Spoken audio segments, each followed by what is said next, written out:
Hey. Hey, you. Yeah, you. I got a question for you. What in the heck are visions? Like, are you really telling me that this guy right here just straight up one day was minding his own business and then blammo, some crystal rock thing went poof right into his hand and now he's all like magical? Because that's messed up. And does anyone even know what these things are for? Like, sure, they grant powers, but like, why? Isn't that super sus? Is it just me? Am I the only one who thinks this? Okay, maybe we should just go over everything we know about visions so far. Maybe that'll give us some clarity. And maybe we can learn something new, who knows? It's an adventure every single day, but before we delve into this investigation, a quick reminder that this is a theory video. I do my best to make sure that everything is as accurate as possible at all times, but I do make mistakes. All corrections, updates, and notes for this video will be in a pinned comment below, so please make sure to check that comment for the latest and greatest information possible. Also, we'll be going over a lot of sciencey things in this video, and I will be oversimplifying some of the concepts in the interest of keeping things quick and painless, so if you're a physicist or chemist, I apologize in advance for your inevitable hair loss after you rip it all out. But for the rest of you, you'll be fine. Disclaimer over. Let's delve into this investigation. Zhongli and Venti both describe visions as magical foci granted to a select few at a desperate and fateful moment in their life by the gods themselves. As of version 2.0, we know that visions are somehow manifestations of their users, or their allogenes, will or ambition, and losing it can have negative emotional and mental consequences. For this reason, visions are commonly seen as an extension of oneself. You use a vision to manipulate the elements in the same way that you use your eye to see or your lungs to breathe. It's like a crystal organ that you carry around on the outside. Visions themselves appear to be composed of three parts: a gem, an element, and a casing. We'll be ignoring the casing for now because it's not clear at the moment if casings accompany visions when they manifest or if they are man-made. Trust me, I could make a whole video just on vision casings. But you might be wondering why I've split a vision's element from its gem. There's no real basis for this other than my own speculation, but to me, visions look and function quite a lot like the crystal cores that we harvest from crystal flies. So I've been, thinking of cores as a container, and the element as the force that powers or fills it. We can kind of see this illustrated through the behavior of masterless visions. When a vision bearer dies, their vision doesn't disappear. Instead, it merely loses its glow, or its element, and leaves behind an empty shell. These masterless visions can be reignited under extremely specific circumstances that no one really knows the details of. Ningguang is an example of an allogene who possesses a reawakened masterless vision. There is a possibility that a masterless vision could change elements upon reawakening, or that a masterless vision could be forcibly reignited and reawakened as, say, something like a delusion. Maybe? But most likely as a different element. Realistically, I see two possible cases for reawakening a vision. Either, one, a new user will have to possess the exact ambition, drive, or wish of the original allogene, which would result in exactly the same element for the vision, or two, a new user will have to be in possession of a masterless vision at the moment when their own ambition hits its peak, and could thereby become a different element entirely. The latter just feels more likely to me, so that's what I'm rolling with, but both could be true, so just keep this assumption in mind as we go forward. Anyway, back to the facts. Any vision bearer, or allogene, is considered a candidate for godhood, and upon death, may ascend to the sky island of Celestia like the great heroes Vanessa or Guha. As an added bonus, visions also allow their bearers to manipulate one element freely. It's commonly assumed by the general populace that only with the aid of visions can one manipulate the elements, and even then, manipulating multiple elements is, as far as we know, rather unheard of. On the surface, visions are like gifts given to the chosen ones, appearing out of nowhere and granting their bearers great elemental power. But there's a lot to suggest that visions aren't exactly what they seem to be. I see. Using a vision harnesses elements. As far as the common folk are concerned, this is no small feat. So, back then, they were aware of this as they stood beside me. Zhongli implies here that the primary purpose of visions is not to gain elemental powers, even though that's what the general populace seems to believe. In fact, he seems surprised that they function in this way at all. This is very weird, considering he's an Archon and supposedly responsible for handing out visions himself, don't you think? So if visions aren't meant to give people elemental powers, then what are they for? I think the most common theory is that visions are just markers of those who can become gods, but why does Celestia have need for gods? It just feels really weird to me, especially since Venti calls visions primitive tools. Why give primitive tools to humans as a marker of potential godhood? And even then, if you consider Adepti to be a type of god, which it should be since Zhongli is one, then Zhao should also be considered a god. And what need would a god have of a vision? Are there different delineations of gods? At what point are you no longer eligible for being gifted a vision? And what does ascension really entail? Ugh. But besides the god theory, I haven't really seen any other potential explanations regarding the purpose of visions, not even from the characters in-game. Why does no one question the reason visions exist? They're literally indestructible gemstones that people are forced into having that can really mess you up in the head when forcibly taken away. So, are they really a gift from the gods? Or do they have another purpose entirely? Abrupt segue, I know. But thinking about the purpose of visions got me thinking about divine law, which made me think about the natural law, which obviously makes me think of the laws of science, so obviously, I had to try to make visions work with the supposed science of Teyvat, of which we know very little, but I will be making an attempt. So, proceeding with my previous assumption that the vision's core and element are two separate things, we need to ask the question, what is elemental energy? Because it sure as hell seems to be part of Teyvat's natural law. And elemental energy also appears to be quite different from normal matter. For example, water is not the same thing as hydro. Confused? Well, here's the description of a basic hydro slime. A small monster created by the sedimentation of hydro dispersed throughout nature. Legend has it that some people would use the hydro slimes as an emergency water source, packing them in preparation for travels through dry regions or deep domains. But due to the high concentration of hydro within these slimes, direct ingestion is, in fact, harmful to the human body. Notice that there's a very distinct choice of words there. Hydro slimes were used as an emergency water source, but their high concentration of hydro makes them toxic. As per Chongyun's Hangout event, we also know that the concentration of elemental energy within slimes actually drops off sharply soon after the slimes are killed. This makes slime condensate generally safe to ingest, kind of, while slime secretions are slightly purified yet can still cause skin irritation.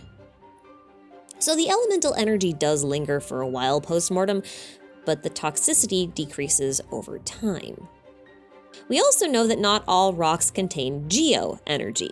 We learned this from Yanfei during our time together running errands for Madame Ping so she could make our teapot. Yanfei tells us straight up that Smaragdus nephrite contains no elemental energy at all, while Smaragdus jadeite contains an enormous amount, which is why we need the jadeite specifically to build our teapot. But why the disparity? I mean, they're both rocks. Rocks are geo, right? Probably not. We know from Ajdaha that rocks can all retain memories, but certain rocks can retain memories better than other rocks. We can perhaps extend this statement to include elemental energy. Some rocks just conduct elemental energy better than others, and some might even store it better than others. Smaragdus jadeite just so happens to be a type of rock that can conduct a ton of elemental energy, while Smaragdus nephrite has no such ability. And like with the hydro slimes, geoenergy also appears to be toxic because smaragdus jadeite can't be worn on one's body without negative effects. We learned that from Baizu, and he's a doctor, so we should, listen to him.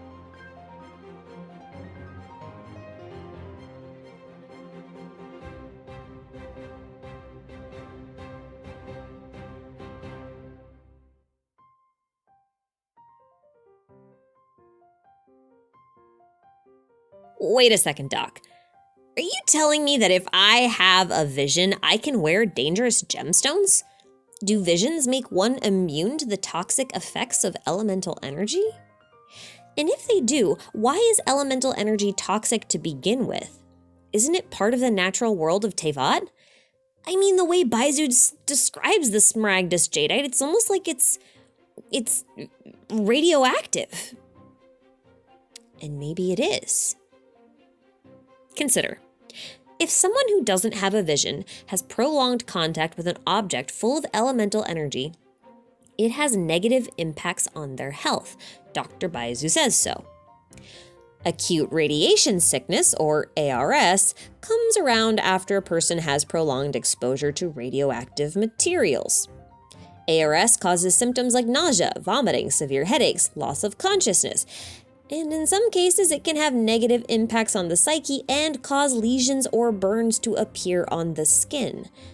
I wonder if this is the same effect that the slime secretions description refers to. Allogenes seem to be at least partly immune to ARS, and it might be because the vision itself is acting as a sort of shield.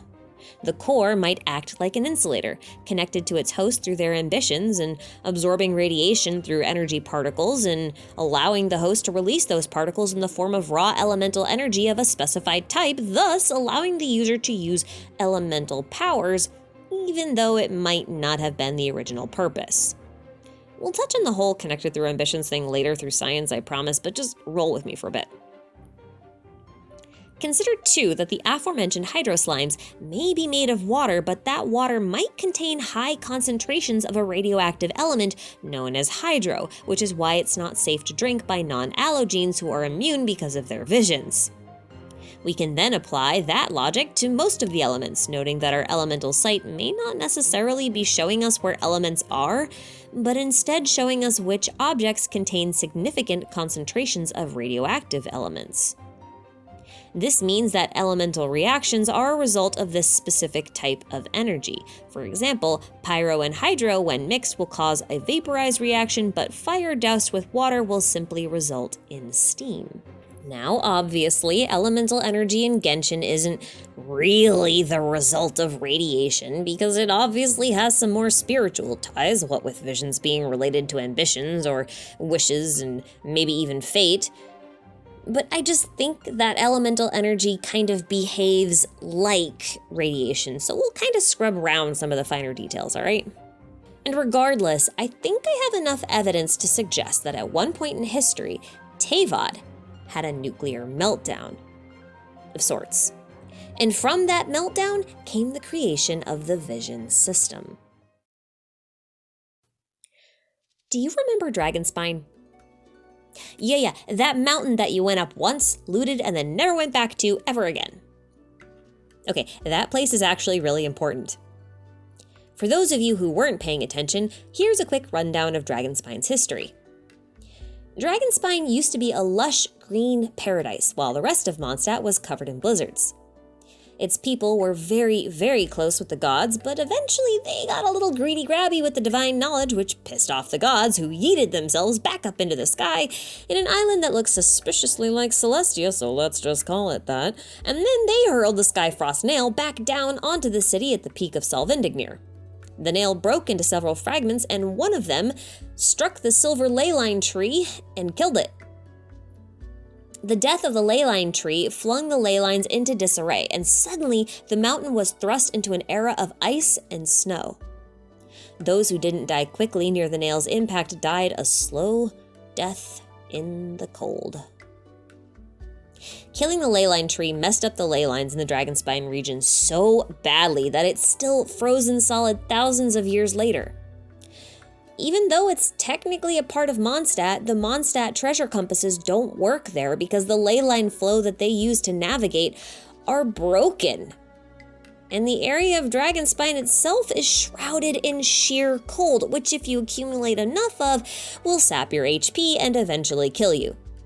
Kind of like a nuclear fallout zone. Honestly, it kind of sounds like ley line energy is also radioactive in the same way elemental energy is. Almost like they're the same thing. That means the destruction of the ley line tree was more or less the equivalent of a nuclear meltdown, and it might not even be the first meltdown in Teyvat's history. Assuming ley line energy and elemental energy are the same thing, it might be appropriate to suggest that ley line energy is something like white light, while the elements are the delineations of color that appear when shown through a prism. So why these 7 elements? The Elemental Mastery name card has gaps in it, like some elements are missing. And we know that there are gods of more obscure things like salt, dust, and the void. So why these 7 elements? What makes these elements so special? I think the answer lies in alchemy. But not Genshin's alchemy, real alchemy. For centuries, alchemists have been searching for the secret of transmuting gold. And science in recent years has found that that's actually possible. It's not just a pipe dream. You can actually transmute lead into gold. It's a real thing, and the process of doing so is really, truly called transmutation. That's the scientific term.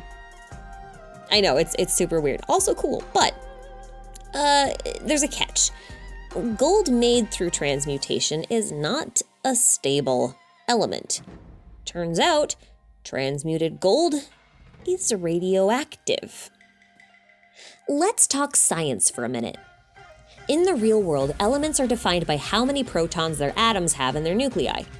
Mercury has 80 protons while gold has 79, so theoretically you only need to remove 1 proton from Mercury to get gold.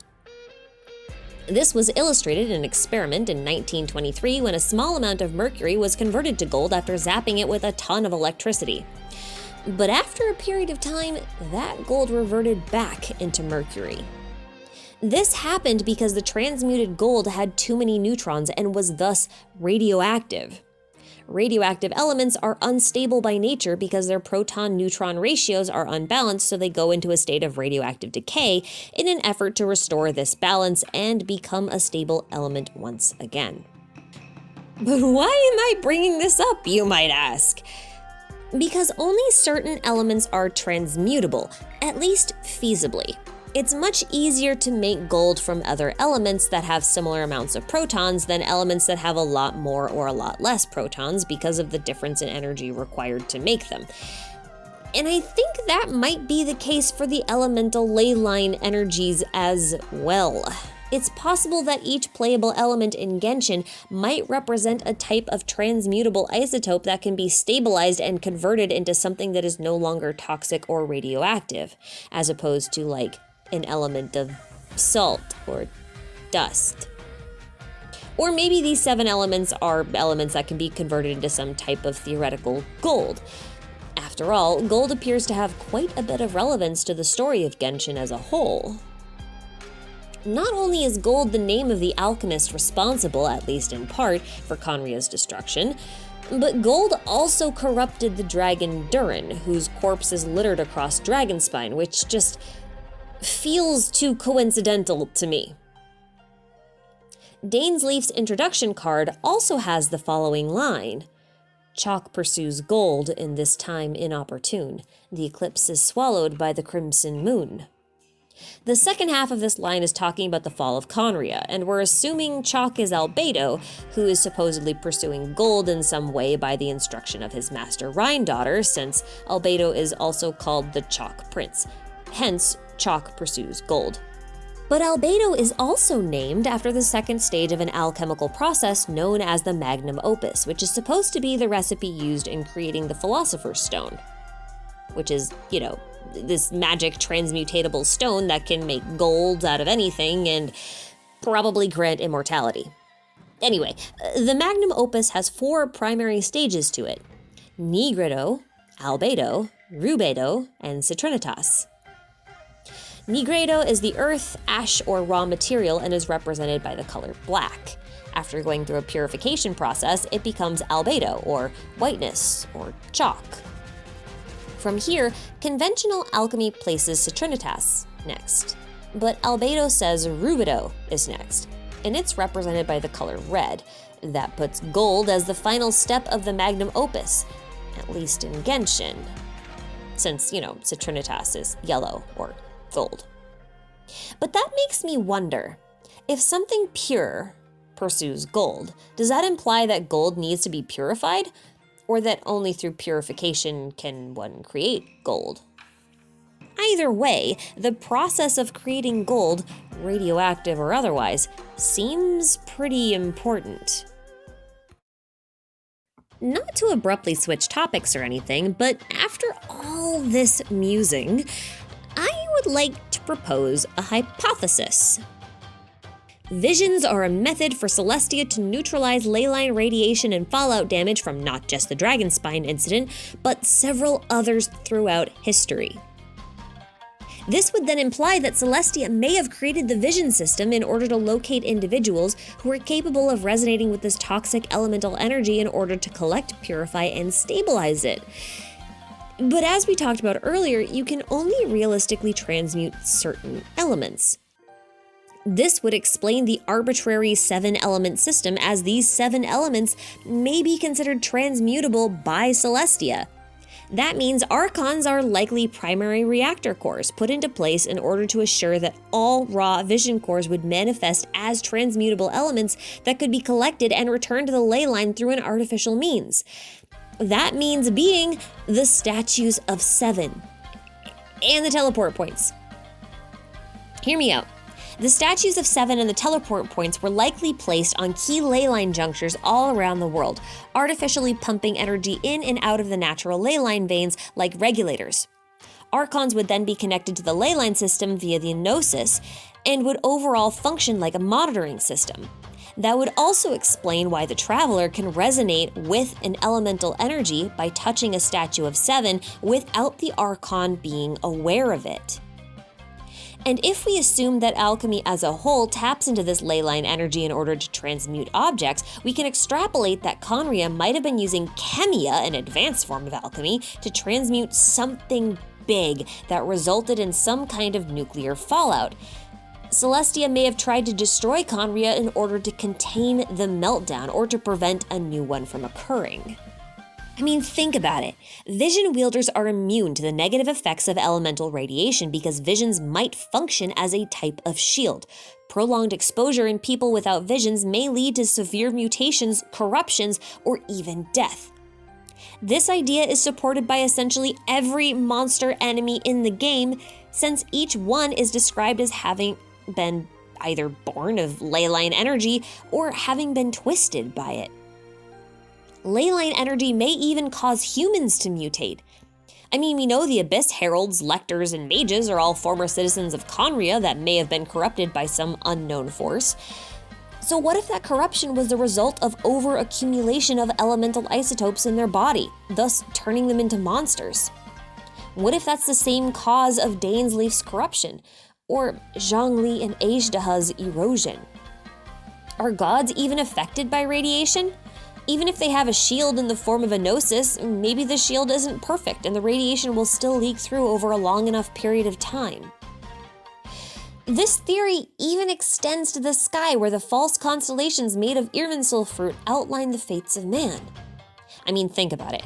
When those stars fall to the earth like they did during Unreconciled Stars, they force anyone nearby without a vision to lose consciousness.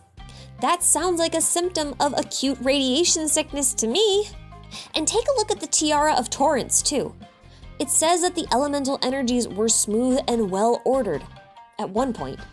Yet we have ley lines overflowing, erupting with monsters, and ley line disorders messing with our combat abilities and domains, and the Abyss, and the broken ley lines of Dragonspine that forever shook the mountain with sheer cold. So no one ever wants to go there, because it's painful. Now, I do want to address one thing from earlier. The idea that visions are connected to their allogene through said allogene's ambitions. And for that, I need to clear something up. Generally speaking, most of us have assumed that ley lines are simply carrying the memories of all things and not elemental energy. So I recognize that saying the ley lines contain elemental energy sounds weird and contradictory, but it's actually not.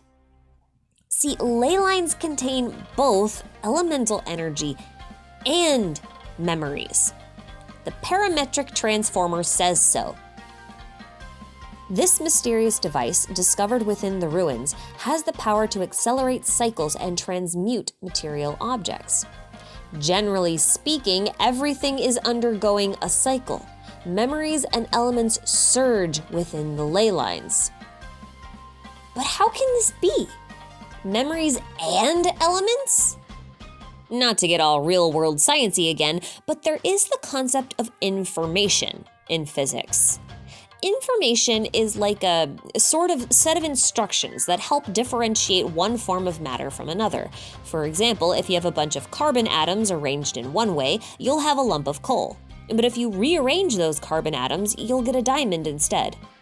The way these atoms are arranged is known as information.